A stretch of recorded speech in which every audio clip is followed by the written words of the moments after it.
Hello boxing fans. I'm a bit disillusioned with the boxing world right now, especially with all these wank fights that are coming up. You know, not the decent ones. They're okay. The horse wank ones, don't like them. So I'm going back to basics, back to British. Yeah, bring it all British back. Yeah. So I'm gonna do this one now. This one is Tom Dallas making his comeback fight against Matt the Bear Skelton. So anyway, starting this up, comeback fight for Dallas after getting knocked out by David Price last year, while Matt the Bear Skelton is making his comeback fight after being down in the pen for parking tickets. You know, you got killers, rapists, murderers free, and they're putting Skelton down for parking tickets. I'm gonna take you down. So I'm gonna move straight into Tom Dallas. He's in his prime. He looks really good, putting 14 straight victories together, and then, you know, he might have lost to Zach Page, but then he got the decision.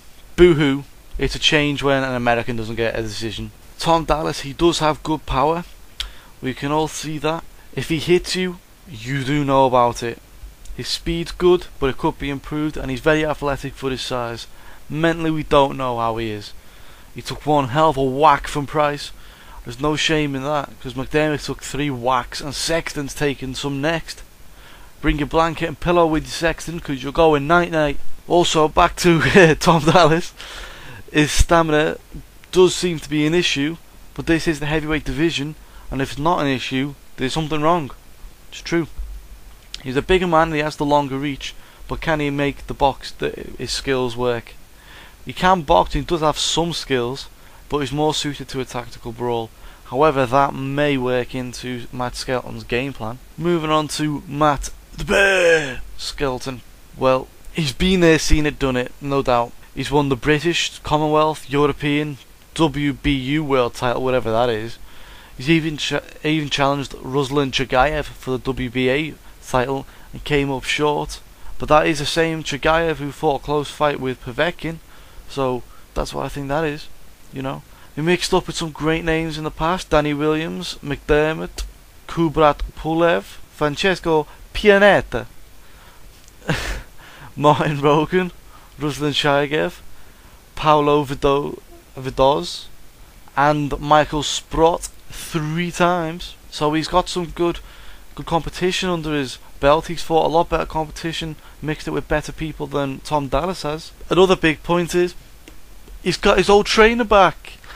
Kevin Sanders has come out of retirement to train his friend for one last push at the world title scene, and he's had this to say: I understand he's 44 years old. He went, but I'll tell you, he is the fittest 44-year-old you will ever see. So, you know, maybe that makes me think maybe he's been training really hard while in jail. Came out of jail, trained even harder. Maybe he really is going for one real big push for the heavyweight title again. Who knows? Anyway, Matt Skelton's got decent power. We can all see that he's knocked out quite a few of his opponents, and he's hurt almost every one of them. His speed is diminishing. He's 44 years old, he's not going to be the quickest in the bunch. Skill will never leave the body, you never lose class. His stamina won't be great. In reality, the best way to think about it is boxers seem to age like milk. Okay, so getting straight into my prediction now. And what do I think is going to happen? You're not going to like this, guys. I've got a sneaky suspicion that Matt Skelton's going to win this. I know it's totally against the grain. I know this, you don't have to tell me. But he does have a few things that you cannot ever compensate for, you see. He has experience, he's got skill. Now look, he's always been old. He started boxing when he was 35, so he's never been young, right? He's got loads of experience. He's been to the bottom to the top. He's been from the bottom to the top, back from the top to the bottom. He's mixed at every level. He's got good power still. He'll still have good power. He'll be able to fight quickly and burst. He won't be able to do it for a long period of time, you see. Now I think that the mixture of his skill, experience, and just basically that he'll fight in bursts will be enough to beat Tom Dallas. I don't think Tom Dallas is brilliant. I think he's good for English level, maybe British level, but I don't think he's absolutely brilliant. But there's something else that happened. Frank Maloney's offered him a free fight contract, and that means that he's shown a degree of faith in him as well. I mean, I might be totally wrong, and maybe he expects Tom Dallas to beat him badly.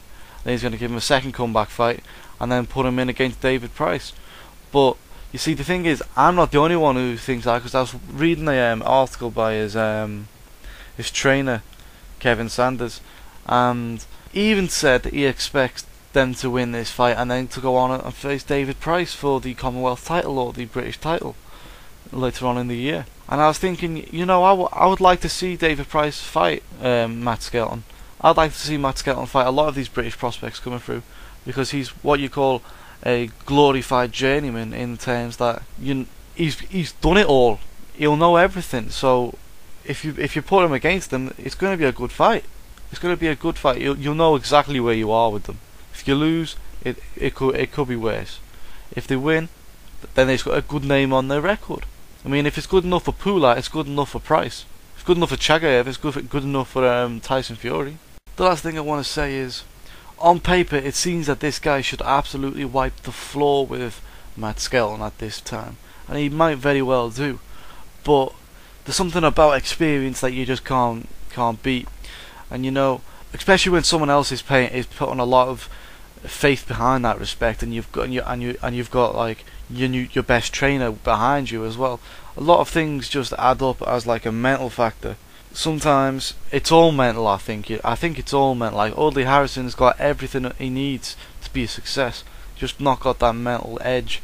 And Matt Skelton has got that mental edge, just doesn't have everything that he needs, in terms of attributes. That's how I think it goes. If I'm wrong, I'm wrong. So tell me what you think of this. Tell me who you think's gonna win, because I think this could be a very good fight. Anyway, this is what I'm gonna leave you with now. If worst comes to worst, I could be wrong, and Matt Skelton loses that match. But then we could still get another 2 matches that I'll be very happy with. Now, would you be happy? This is the main question for the comment section. Would you be happy with Tom Dallas, John McDermott, David Price for those for the 3 fights that he's with Maloney? Would you be happy with those fights? I would be quite happy with them. They're 3 fights I would like to see, especially at British level.